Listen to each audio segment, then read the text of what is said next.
एक बार शाहजी भोंसले को बीजापुर सुल्तान के दरबार में जाना था, तो वह बाल शिवाजी को भी अपने साथ ले गए।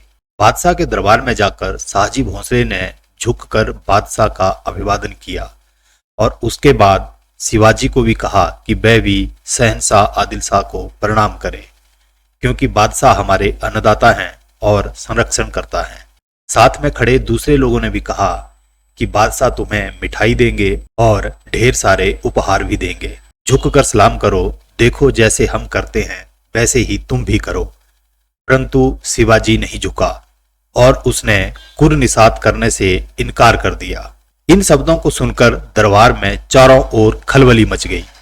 सब हैरान हो गए। किसी ने कहा अभी बच्चा है, इसे पता नहीं है कि पहली बार दरबार में आया है। अफजल खान ने धीमे से कहा सांप का बच्चा जहर ही उगलेगा। इस तरह सारे दरबार में खुसर फुसर शुरू हो गई। उधर शिवाजी महाराज के मन में कई तरह की भावनाओं का तूफान सा आ गया था। शिवाजी की आंखों के सामने रामायण महाभारत के कई प्रसंग आ गए। वह सोचने लगा कि मैं ये कहाँ आ गया हूँ? क्या यह रावण का दरबार है या कंस का दरबार है? यहाँ एक से एक दुर्योधन, दुशासन और शकुनी दिखाई पड़ रहे हैं। रावण के दरबार के सारे राक्षस यहाँ पर एक जगह आ जुटे हैं। एक तख्त पर बैठा हुआ विलासी विकारी दुष्ट बादशाह, क्या मैं इसे प्रणाम करूंगा?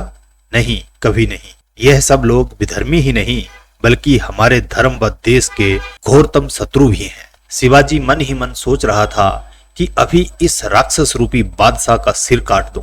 जैसे लंका में जाकर हनुमान ने किया वैसा ही कुछ करना चाहिए। ये कहाँ के संरक्षण करता है? ये तो हमारे सर्वनाश करता है। ये कैसे हमारे अन्नदाता हुए? ये तो हमारे घर में घुसकर मलाई खाने वाले लुटेरे हैं। इनको यहाँ से मारकर समाप्त करना होगा।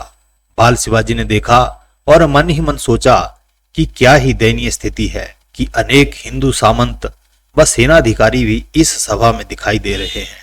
सूरवीर होते हुए भी इन दुष्ट राक्षसों की सेवा में आनंद महसूस कर रहे हैं। इस तरह की आत्मघाती व देशघाती मनोवृत्ति से इनको मुक्त करना पड़ेगा।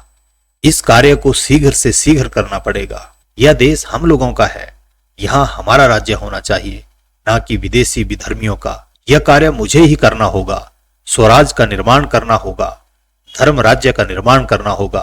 मन ही मन शिवाजी ने ठान लिया कि धर्म राज्य व स्वराज्य निर्माण कार्य के लिए ही भगवान ने मुझे इस दुनिया में भेजा है। यही मेरे जीवन का कर्तव्य है। इस तरह के विचारों में खोए हुए शिवाजी ने एक बार फिर जोर से कहा, नहीं, कभी नहीं, मैं कुर्निसात नहीं करूंगा, यानी बादशाह के आगे सिर नहीं झुकाऊंगा।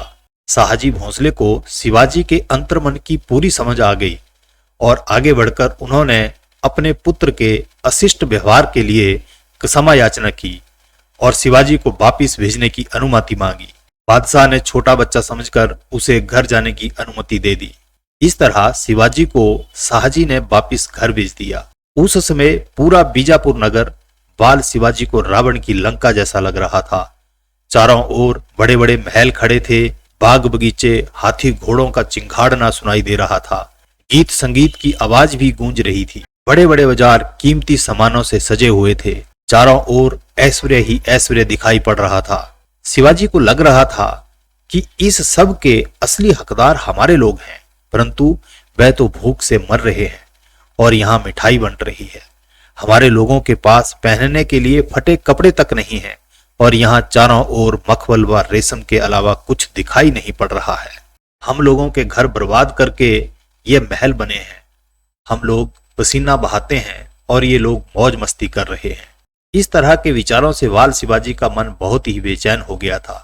रास्ते में जाते जाते शिवाजी ने देखा कि एक कसाई गौ हत्या करने वाला है, तो शिवाजी ने बिजली की तरह उस पर हमला करके उसका हाथ ही काट दिया। चारों ओर हंगामा मच गया। शिवाजी के साथ जो सैनिकों की टुकड़ी थी उसने किसी तरह से समझा बुझाकर शिवाजी को घर पहुंचाया। उधर जब इस घटना का पता शाहजी को लगा तो वह तुरंत लौट आए और शिवाजी को वहां से बेंगलोर भेज दिया। इस तरह हिंदू राष्ट्र के आने वाले सूरज की रोशनी बिखरना शुरू हो गई थी, जिसकी पहली झलक स्वयं वीर बाल शिवाजी ने बीजापुर के सुल्तान को दिखलाई थी।